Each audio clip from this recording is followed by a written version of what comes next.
मे नमाम्यहं पञ्चब्रह्मरूपमे नमाम्यहम् श्रीविश्वरूपाय सत्यस्वरूपाय श्रीविराट्ब्रह्ममे नमाम्यहम्. ഓം വിശ്വകർമ്മണേ നമ. സൗഹൃദ സദസ്സിന് എന്റെ നമസ്കാരം. ഞാൻ രാധാകൃഷ്ണൻ, ചാരമംഗലം. അനിത്യ വസ്തുക്കളെ കൊണ്ട് കെട്ടിമേഞ്ഞതാണ് ജീവിതം. ഒരു കൊച്ചു കാറ്റടിച്ചാൽ അത് തകർന്നു വീഴും.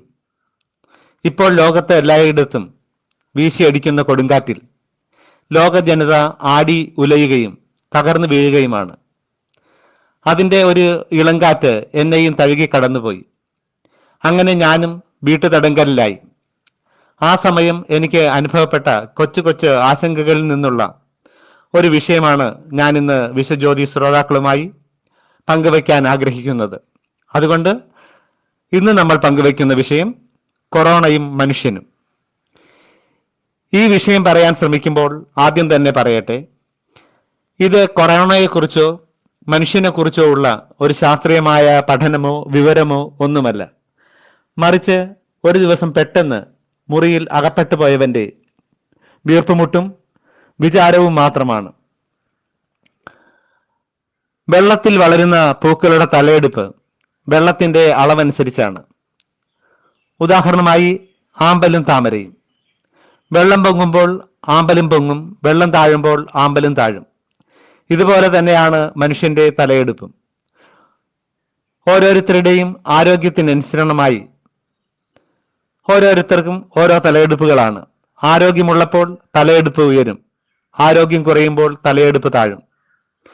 ഉരുക്ക് കൊണ്ട് നിർമ്മിച്ച ഭീമപ്രതിമ ആലിംഗനം ചെയ്ത് തവിടുപൊടിയാക്കിയ ധൃതരാഷ്ട്രർ 18ാം യുദ്ധം കഴിഞ്ഞ് 100 മക്കളും കൊല്ലപ്പെട്ട് 2 വർഷം കഴിഞ്ഞപ്പോൾ അബലയെന്ന് ലോകം വിളിക്കുന്ന വെറുമൊരു സ്ത്രീയായ ഗാന്ധാരിയുടെ തോളിൽ പിടിച്ച് വേച്ചാണ് നടന്നത് എന്ന് മഹാഭാരത കഥ നമ്മളോട് പറയുന്നു.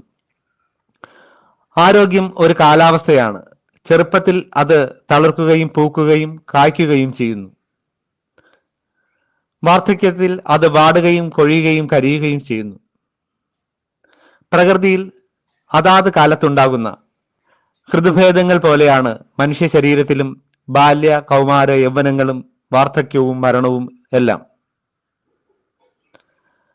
ദേഹിനോസ്മിൻ യഥാ ദേഹേ കൗമാരം യൗവനം ജര തഥാ ദേഹാന്തര പ്രാപ്തർ ധീര തത്ര ന മുഹ്യതി.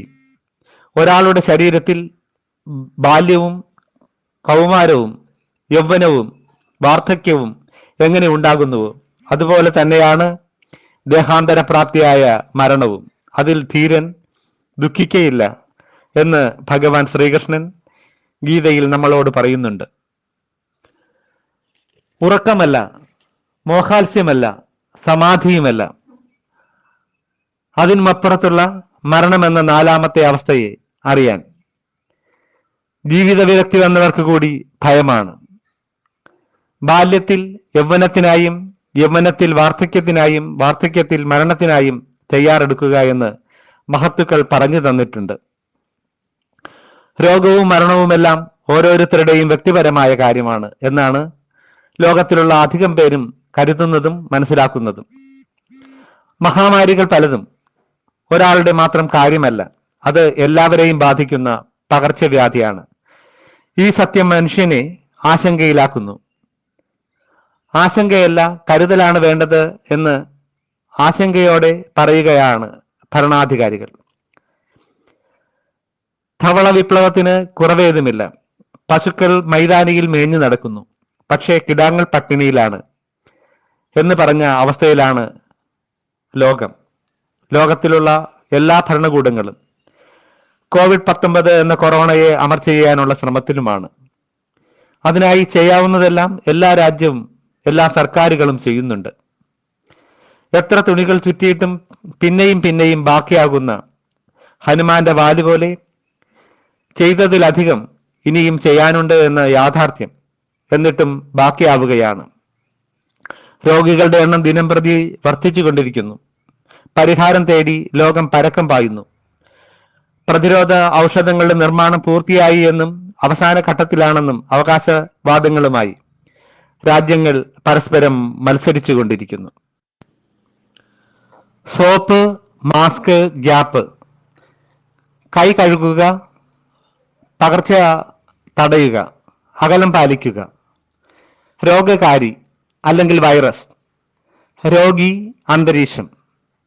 അതായത് രോഗകാരിയായ വൈറസിനെ മനുഷ്യരിലേക്കും രോഗിയിലേക്കും അതുവഴി അന്തരീക്ഷത്തിലേക്കും സമൂഹ വ്യാപനത്തിലേക്കും പകരുന്നത് തടയുക എന്നതാണ് ഫലപ്രദമായ പ്രതിരോധ മരുന്ന് കണ്ടെത്തുന്നതുവരെ നമുക്ക് ചെയ്യാൻ കഴിയുന്ന കരണീയമായ കാര്യം. അതാണ് മാസങ്ങളായി ആരോഗ്യരംഗത്തും പൊതുരംഗത്തുമുള്ള എല്ലാവരും നമ്മളോട് ആവശ്യപ്പെടുന്നതും പറയുന്നതും. രോഗം വരാതെ നോക്കുക, രോഗം വന്നാൽ അനുസരണയുള്ള രോഗിയായിരിക്കുക എന്നതാണ് വൈദ്യശാസ്ത്രം മുന്നോട്ട് വയ്ക്കുന്ന തത്വം. പകർച്ചവ്യാധികൾ ഉണ്ടാകുമ്പോൾ അതിന് അടിമപ്പെട്ടവർ അവരവരോട് താമസ സ്ഥലം വിട്ട് യാത്ര ചെയ്യരുത്. ആരോഗ്യരംഗത്ത് പ്രവർത്തിക്കുന്നവരല്ലാതെ രോഗികളുമായി ഒരിക്കലും സമ്പർക്കത്തിന് ഇടയാവരുത്. ഇത്തരം നിർദ്ദേശങ്ങൾ 100% പാലിക്കപ്പെട്ടിരുന്നുവെങ്കിൽ കൊറോണ എന്ന ഈ രോഗം ചൈനയിൽ ജനിച്ച് ചൈനയിൽ തന്നെ മരിക്കുമായിരുന്നു, അവസാനിക്കുമായിരുന്നു. ഇന്ന് ലോകത്ത് മൃഗങ്ങളിൽ നിന്നും പക്ഷികളിൽ നിന്നും മറ്റ് ഇതര വസ്തുക്കളിൽ നിന്നും മനുഷ്യരിലേക്ക് പകരുന്ന 100-ലധികം വൈറസുകളെ കുറിച്ച് ശാസ്ത്രലോകത്തിന് അറിയാം. അതിൽ HIV, നിപ്പ, COVID-19 എന്നിങ്ങനെയുള്ള കുറച്ച് പേരുകൾ മാത്രമേ നമ്മളിൽ പലരും കേട്ടിട്ടുള്ളൂ എന്ന് മാത്രം.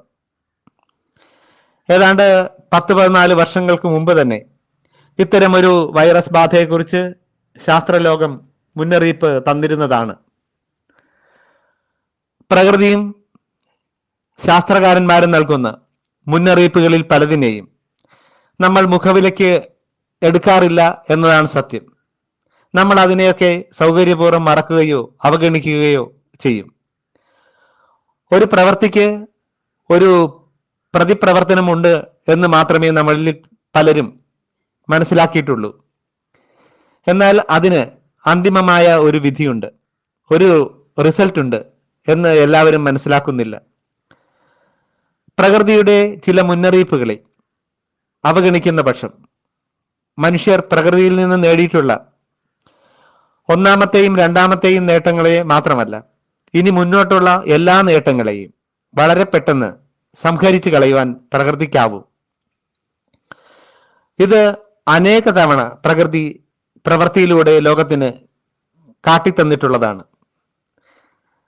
മനുഷ്യരുടെ അഹങ്കാരത്തിന് പ്രകൃതി നൽകുന്ന ചില പൊടിക്കൈകൾ, അതിൻ്റെ മേൻപൊടികൾ എത്ര കുറഞ്ഞ അളവിലാണ് എന്ന് നോക്കൂ. ഉദാഹരണമായി 35 ലക്ഷത്തോളം മനുഷ്യരിൽ നിന്ന് COVID-19 എന്ന വൈറസ് ശേഖരിച്ചാൽ അതിൻ്റെ ആകെ ഭാരം വെറും 1.5 ഗ്രാം മാത്രമാണ് എന്നാണ് കണ്ടെത്തൽ. ഭൂമി മാത്രമല്ല, അന്യഗ്രഹങ്ങളും കീഴടക്കിയ മനുഷ്യൻ മഹാശക്തിമാൻ എന്ന് സ്വയം പ്രഖ്യാപിച്ചു നടക്കുന്ന ഈ മനുഷ്യരെ വറുതിയിലും വരുതിയിലുമാക്കാൻ പ്രകൃതിക്ക് വേണ്ടി വന്നത് വെറും 1.5 ഗ്രാം മാത്രം ഭാരമുള്ള വൈറസാണ്.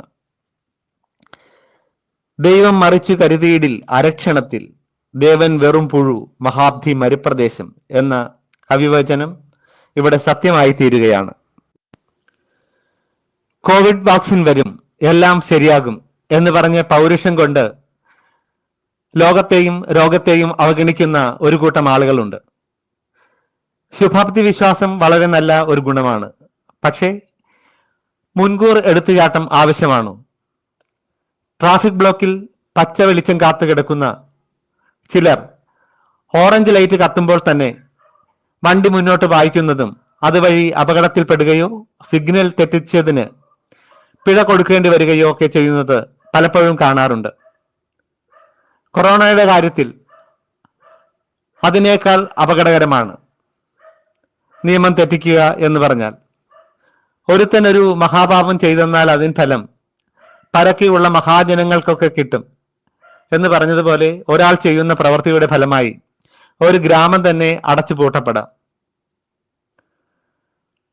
അതുകൊണ്ട് തന്നെ അതിന് വലിയ വില കൊടുക്കേണ്ടി വരും. പുകവലിയുടെ പരസ്യത്തിൽ പറയുന്നത് പോലെ വലിയ വില. പുകവലിയുടെ കാര്യം പറഞ്ഞപ്പോഴാണ് ഓർക്കുന്നത്, തൊണ്ടയിൽ കുരുങ്ങിയ വൈറസിനെ പുകച്ച് പുറത്തു ചാടിക്കാം എന്ന് ആരും കരുതേണ്ട. പുകവലി ആരോഗ്യത്തിന് ഹാനികരം. കൊറോണ രോഗികളെ സംബന്ധിച്ച് അതിനേക്കാൾ ആപത്കരവുമാണ്. മദ്യം, മസാല, പഞ്ചസാര, കോളകൾ എന്നിവയുടെ ഉപയോഗം COVID-19 രോഗികൾ ഒഴിവാക്കണം. തിളപ്പിച്ച വെള്ളം, ഉപ്പിട്ട നാരങ്ങ വെള്ളം, പഴങ്ങൾ എന്നിവ ഉപയോഗിച്ചാൽ നന്നായി ഉറങ്ങുന്നതും നല്ലതാണ്. 1 മിനിറ്റിൽ 90-ലധികം പൾസ് റേറ്റ് വർദ്ധിക്കുന്നതും 1 മിനിറ്റിൽ 30-ൽ-അധികം ശ്വാസോച്ഛ്വാസം വർദ്ധിക്കുന്നതും മുഖത്തും ചുണ്ടത്തും നിറഭേദങ്ങൾ ഉണ്ടാകുന്നതും രക്തസമ്മർദ്ദത്തിൽ ഉണ്ടാകുന്ന ഏറ്റക്കുറച്ചിലുകളും നല്ല ലക്ഷണങ്ങളല്ല എന്ന് ആരോഗ്യ പ്രവർത്തകർ നമുക്ക് മുന്നറിയിപ്പ് തരുന്നുണ്ട്. പൊതുജനാരോഗ്യം, പൊതുവിൽ പാലിക്കപ്പെടേണ്ട ചില മര്യാദകൾ എന്നിവയെക്കുറിച്ച് നല്ല അവബോധമുള്ളവരാണ് കേരളീയർ. പക്ഷേ നിർദ്ദേശങ്ങളും നിയമങ്ങളും ആശുപത്രി ഇടനാഴികളിലോ തദ്ദേശ സ്വയംഭരണ സ്ഥാപനങ്ങളിലെ ബോർഡുകളിലോ ഒക്കെ തൂങ്ങി നിൽപ്പുണ്ടാവും. ഇതിലെല്ലാം തനിക്കെന്ത് കാര്യം എന്ന വിചാരം മാറാൻ കൊറോണ കുറച്ചേറെ സഹായിച്ചിട്ടുണ്ട്. 1853 ക്രൈമിയൻ യുദ്ധകാലത്താണ് ഫ്ലോറൻസ് നൈറ്റിംഗൽ കൈകഴുകി രോഗാണുക്കൾക്കെതിരെ യുദ്ധം പ്രഖ്യാപിച്ചത്. 1980-കളിൽ പകർച്ചവ്യാധികൾ പടർന്നു പിടിച്ചതോടെ കൈകഴുകലിന്റെ പ്രാധാന്യം അമേരിക്കയും തിരിച്ചറിഞ്ഞു. പക്ഷെ നമുക്ക് കൈകഴുകലിന്റെ പ്രാധാന്യം മനസ്സിലാക്കാൻ 2020-ൽ കൊറോണ വേണ്ടി വന്നു. കൂടാതെ ചുമമര്യാദ എന്ന ഒരു പുതിയ വാക്ക് നമുക്ക് ഇപ്പോൾ പരിചിതമായിട്ടുണ്ട്. ഒരു രാജ്യത്തിന്റെ ആരോഗ്യം അവരവരുടെ ഭവനങ്ങളിൽ നിന്ന് ആരംഭിക്കുന്നു എന്ന് നൈറ്റിംഗലിന്റെ വാക്കുകളുടെ അർത്ഥം തിരിച്ചറിയാനും കൊറോണ നമ്മളെ ഒരളവ് വരെ സഹായിച്ചിട്ടുണ്ട്. ചിലത് ശരിയാവും, ചിലത് ശരിയാവില്ല, എന്തായാലും കുഴപ്പമില്ല എന്ന് പറഞ്ഞ 4-ാം ക്ലാസ്സുകാരനെ പോലെ എന്തിനേയും നിസാരവൽക്കരിക്കുന്ന ജനങ്ങളുടെ എണ്ണം എന്നിട്ടും വർദ്ധിച്ചു വരികയാണ്. കൊറോണ ബാധിതരേക്കാൾ ഇവരുടെ എണ്ണം കൂടുതലാണ് എന്ന് തന്നെയാണ് എൻ്റെ അഭിപ്രായം. അതും ഒരു രോഗവർദ്ധനയ്ക്ക് കാരണമാകുന്നുണ്ട്, സഹായകരമാകുന്നുണ്ട് എന്നുള്ളതാണ് യാഥാർത്ഥ്യം. ഒരാളുടെ മരണം അയാളുടെ മാത്രം കാര്യമാണോ? ഒരാൾ മരിക്കുമ്പോൾ അയാളെ ചുറ്റിപ്പറ്റി നിന്നിരുന്ന ചില കാര്യങ്ങൾ കൂടി അയാളോടൊപ്പം പോകുന്നു. അങ്ങനെ ആലോചിക്കുമ്പോൾ ജീവിതവും ഒരാളുടെ മാത്രം കാര്യമാണോ? അയാളെയും ചുറ്റിപ്പറ്റി വേറെ എത്ര ജീവിതങ്ങൾ ഉണ്ടാവും. ഈ കൊറോണ രോഗം സമയബന്ധിതമായി തൊഴിലെടുത്തിരുന്ന തൊഴിലാളികളെ എത്ര പേരെ തൊഴിൽ രഹിതരാക്കി. അവരുടെ ഇടയിൽ ചില തൊഴിലാളികൾ ഗാർഹിക സുഖങ്ങൾ ത്യജിച്ചവരാണ്. സന്യാസിമാരെ പോലെ അവർക്ക് ജീവിത വിരക്തിയൊന്നും വന്നതുകൊണ്ടല്ല, മറിച്ച് അവരുടെ സുഖത്തേക്കാൾ കുടുംബത്തിന്റെ ആവശ്യങ്ങൾ അവരെ പ്രവാസികളാകാൻ പ്രേരിപ്പിക്കുകയായിരുന്നു എന്നതാണ് വാസ്തവം. എന്നിട്ടോ കൊറോണ ഇന്ന് പ്രവാസ ജീവിതത്തിന് വെല്ലുവിളി ഉയർത്തുന്നു. ഒരാളുടെയും പ്രശ്നങ്ങൾ വ്യക്തിപരമല്ല, സാമൂഹിക ബന്ധങ്ങളുടെ സമുച്ചയമാണ്. നമ്മൾ ഒറ്റയ്ക്ക് നിൽക്കുമ്പോഴും നമുക്ക് സമൂഹവുമായി ഒരു ബന്ധമുണ്ട് എന്ന് കൊറോണ കാണിച്ചു തരുന്നു. ഈ അവസ്ഥയിൽ ലോകം കുറെ നാൾ മുന്നോട്ട് പോയാൽ ലോകം കൂടുതൽ ഉൾവലിയാം, രാജ്യാതിർത്തികൾ കൂടുതൽ അടയ്ക്കപ്പെടാം, അവരവരുടെ രാജ്യത്തെ വിഭവങ്ങളെ മാത്രം ആശ്രയിച്ച് എല്ലാവർക്കും കഴിയേണ്ടി വന്നേക്കാം. അങ്ങനെ ലോകം കേന്ദ്രീകൃതമായി ഒറ്റതിരിയുന്ന ഒരു ലോകമായി മാറാം. അത്തരമൊരു ലോകത്ത് ദുഃഖങ്ങൾ പരിഹരിക്കാൻ തുനിയുന്നതിനു മുൻപേ ആവശ്യങ്ങൾ ദുഃഖങ്ങളെ ഉണ്ടാക്കി എന്നും വരാം. കാരണം പണമുള്ളവർക്കും അവശ്യ സാധനങ്ങളുടെ ലഭ്യത ചിലപ്പോൾ ഉറപ്പാക്കാനായില്ല എന്ന് വരാം. കൊറോണ ദുഃഖങ്ങളെ ദുഃഖങ്ങളായി അറിയുവാൻ മനുഷ്യനെ സഹായിക്കുകയാണോ എന്ന് തോന്നിപ്പോവുകയാണ്. അവസാനമില്ലാതെ മാറുകയും മെച്ചപ്പെടുകയും ചെയ്യുന്ന അവസ്ഥയാണ് ജീവിതം.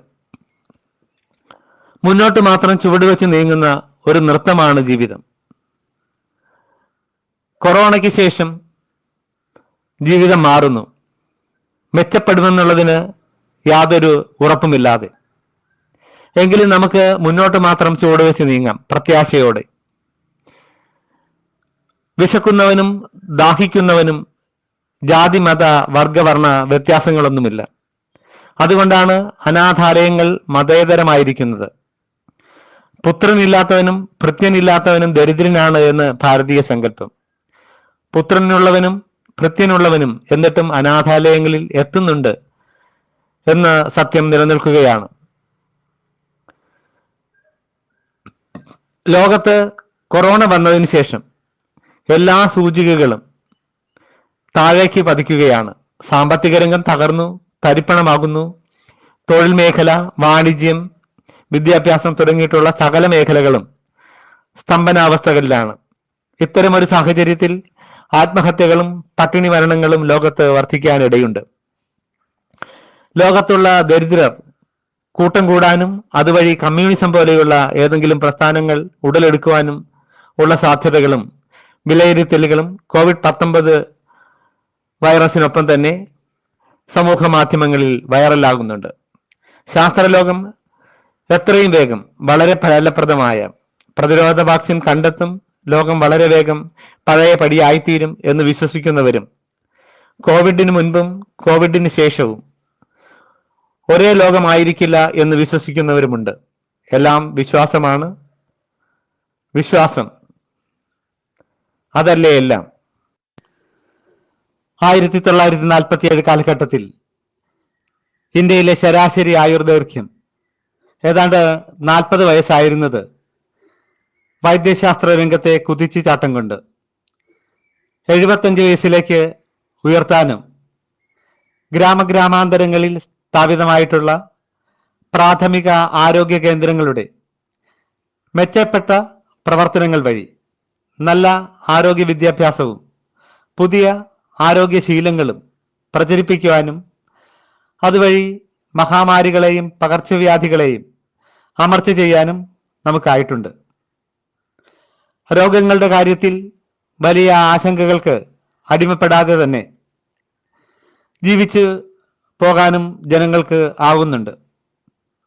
വസൂരി, പ്ലേഗ്, മലമ്പനി എന്ന് തുടങ്ങിയിട്ടുള്ള മഹാമാരികളെ കുറിച്ച് കേട്ടുകേഴ്വികൾ മാത്രമേ പുത്തൻ തലമുറയ്ക്ക് ഉണ്ടായിരുന്നുള്ളൂ. അതുകൊണ്ട് തന്നെ കൊറോണ പരത്തിയ ഭീതി പ്രവചനാതീതമായിരുന്നു. മരണം ഒരു കൊടും ഭീകരനെ പോലെ നമ്മുടെ നാട്ടിൻപുറങ്ങളിലും വീടുകളിലും പതിയിരിക്കുന്നു എന്ന യാഥാർത്ഥ്യം ഏതൊരാളെയും മാനസികമായി ഉലച്ചു കളഞ്ഞു. ആശുപത്രികളിൽ കിടന്ന് മരിക്കുന്നവരുടെ കോവിഡ് പരിശോധനാ ഫലം പോസിറ്റീവായാൽ ജഡം ബന്ധുക്കൾക്ക് വിട്ടു നൽകുമോ? മരണപ്പെടുന്ന വ്യക്തിയുടെ മുഖം അവസാനമായി ഒരു നോക്ക് കാണാനാവുമോ? മതാചാരപരമായി അനുഷ്ഠിക്കപ്പെടേണ്ട മരണാനന്തര കർമ്മങ്ങൾ വേണ്ടുവണ്ണം നടത്താനാവുമോ? ഇത്തരം ചോദ്യങ്ങൾ ജനങ്ങളിൽ രോഗം പോലെയോ അതിലധികമോ ഭയം വിതയ്ക്കുന്നുണ്ട്. മരണഭയം ഗർഭത്തിലിരിക്കുന്ന കുട്ടികൾക്ക് പോലുമുണ്ട് എന്ന് പറയാറുണ്ട്. ഒരിക്കൽ ഗർഭഛിദ്രം നടത്തുന്നതിനായി ഒരു ഡോക്ടർ ശസ്ത്രക്രിയാ ഉപകരണങ്ങളുമായി ഗർഭഛിദ്രത്തിന് ഒരുങ്ങവേ ഗർഭപാത്രത്തിൽ കിടന്ന ശിശു ആയുധങ്ങൾ ചെല്ലുന്നത് കണ്ട് ഗർഭപാത്രത്തിലെ വെള്ളത്തിലൂടെ തെന്നി മാറാൻ ശ്രമിക്കുകയും നിവർത്തിയില്ലാതെ അവസാനം ആ ശിശു ഗർഭാശയ ഭിത്തിയിൽ മുഖം ചേർത്ത് കരയുകയും ചെയ്തു.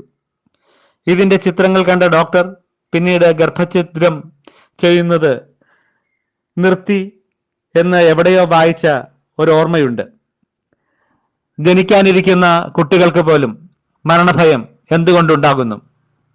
അത് എന്തുകൊണ്ട് മരണത്തെ ഭയക്കുന്നു? മതത്തിന് ഇതിന് മറുപടിയുണ്ട്. മതം പറയുന്നു അനുഭവിച്ചതിനെ മാത്രമേ നമുക്ക് അറിയാൻ കഴിയൂ. അല്ലാത്തതിനെ ഒരിക്കലും ആരും തിരിച്ചറിയുന്നില്ല. മുൻ ജന്മങ്ങളിൽ എല്ലാ ജന്തുക്കളും മരണം വരിച്ചിട്ടുണ്ട്, മരണം അനുഭവിച്ചിട്ടുണ്ട്. അതുകൊണ്ടാണ് എല്ലാ ജീവികളും കൊല്ലാൻ ഒരുങ്ങുമ്പോൾ ഭയക്കുന്നതും നിലവിളിക്കുന്നതും ചെറുത്തു നിൽക്കുന്നതും. ജീവിതമെന്ന് പറയുന്നത് തന്നെ മരണത്തിനോട് ഉള്ള ഒരു തരം ചെറുത്തുനിൽപ്പാണ്. അതിനായി സ്വന്തം ശരീരം നന്നായി സംരക്ഷിക്കുക. നിങ്ങൾ താമസിക്കേണ്ട ഒരേ ഒരു സ്ഥലം നിങ്ങളുടെ ശരീരമാണ്. ജീവിതം രോഗമാകുമ്പോഴാണ് രോഗമുക്തി പോലെ മരണം കടന്നു വരുന്നത്. ഹിന്ദു സങ്കല്പമനുസരിച്ച് സൃഷ്ടികർത്താവായ ബ്രഹ്മാവ് തന്നെയാണ് മരണത്തിനെയും സൃഷ്ടിച്ചത്, അതും ഒരു സ്ത്രീയായി. സൃഷ്ടികർത്താവ് ജന്തുജാലങ്ങളുടെ ജീവനെടുക്കാൻ മരണത്തിനോട് ആവശ്യപ്പെട്ടു. മരണം ബ്രഹ്മദേവനോട് പറഞ്ഞു, എനിക്കതിന് കഴിയില്ല, കാരണം ഞാനൊരു സ്ത്രീയാണ്. സ്ത്രീയുടെ മുഖമുദ്ര അനുകമ്പയും സ്നേഹവുമാണ്. ഇത് കേട്ട് ബ്രഹ്മദേവൻ കയർത്തു. സൃഷ്ടികർത്താവിനെ ധിക്കരിക്കുന്ന നിനക്ക് അതികഠിനമായ ശാപതാപാദി ഫലങ്ങൾ അനുഭവിക്കേണ്ടി വരും എന്ന് അദ്ദേഹം അവളോട് പറഞ്ഞു. ഇത് കേട്ട് അവളൊരു ഉപാധി വെച്ചു. ഏതെങ്കിലും ആഗ്രഹമുള്ള ആൾക്കാരെ മാത്രമേ ഞാൻ കൊല്ലൂ. ആ ഉപാധി ബ്രഹ്മദേവൻ അംഗീകരിച്ചു. അതുകൊണ്ടാണ് മാർക്കണ്ഡേയ മുനിയെപ്പോലെ ആഗ്രഹങ്ങളെല്ലാം നശിച്ച മഹാമുനികൾ മഹാപ്രളയകാലത്തിലും ജീവിച്ചിരിക്കുന്നത് എന്നാണ് വിശ്വാസം. ഒരു സ്ത്രീയിൽ നിന്നും നമ്മൾ ജന്മമെടുക്കുമ്പോൾ തന്നെ സ്ത്രീ രൂപത്തിലുള്ള മരണവും നമ്മോടൊപ്പമുണ്ട്. ജീവിതത്തിൽ പലപ്പോഴും അതിനെ മുഖാമുഖം കണ്ടാലും നമ്മൾ ചിലപ്പോൾ തിരിച്ചറിഞ്ഞു എന്ന് വരില്ല. പക്ഷെ ഒരിക്കൽ അവൾ വന്നാൽ അവളോടൊപ്പം പോകും വരെ നമ്മൾ ആർത്തി പിടിച്ച കാമുകന്മാരെ പോലെയാണ്. പിന്നെ നോക്കുന്നിടത്തും കാണുന്നിടത്തും എല്ലാം അവളുടെ രൂപം മാത്രമായിരിക്കും. പിന്നീട് നമ്മൾ ദൈവത്തെ പോലും കാണില്ല. കണ്ണുകളടച്ച് പ്രാർത്ഥിക്കുമ്പോൾ പോലും ദൈവങ്ങളുടെ രൂപമല്ല കാണുക, മറിച്ച് അവളുടെ പൂട്ടിയ മിഴികളോ കണ്ണു തുറക്കുമ്പോൾ കണ്ണു തുറന്ന വിടർന്ന മിഴികളോ ആയിരിക്കും നമ്മളുടെ ഉള്ളിൽ തെളിയുക. കൊറോണയെ ആധുനിക വൈദ്യശാസ്ത്രവും മാനവരാശിയും ചേർന്ന് ഒറ്റക്കെട്ടായി പൊരുതി തോൽപ്പിക്കുക തന്നെ ചെയ്യും. എന്നാൽ മൃത്യുവിന്റെ കണ്ണുകളിൽ നിന്ന് ആരെയും മോചിപ്പിക്കാനാവില്ല. ഒരിക്കൽ ആ കണ്ണുകൾ നമ്മെ തേടിയെത്തും വരെ, അല്ലെങ്കിൽ നമ്മൾ അറിഞ്ഞോ അറിയാതെയോ ആ കണ്ണുകൾക്ക് മുന്നിൽ ചെന്ന് ചാടും വരെ നമുക്ക് മുഖമൂടികളില്ലാതെ തൻ കാര്യം കാണാൻ ആരെയും സോപ്പിടാതെ ജാതിമത വർണ്ണവർഗ വ്യത്യാസങ്ങളുടെ പേരിൽ അകലം പാലിക്കാതെ ഒന്നല്ല നാമ ഈ സഹോദരരല്ലി പൂവേ ഒന്നല്ല കൈഹ രചിച്ചത് നമ്മയെല്ലാം എന്ന ഓർമ്മയോടെ പ്രാർത്ഥനയോടെ നമുക്ക് ഒരുമിച്ച് നീങ്ങാം. നീ ഭയപ്പെടേണ്ട, ദൈവം നിന്നോട് കൂടിയുണ്ട് എന്ന വിശ്വാസത്തോടെ നമുക്ക് ഇന്നത്തേക്ക് പിരിയാം. വീണ്ടും അടുത്ത ആഴ്ച പുതിയൊരു വിഷയവുമായി നിങ്ങളുടെ മുന്നിലെത്തും വരെ എല്ലാവർക്കും നന്ദി പറയുന്നു. നമസ്കാരം.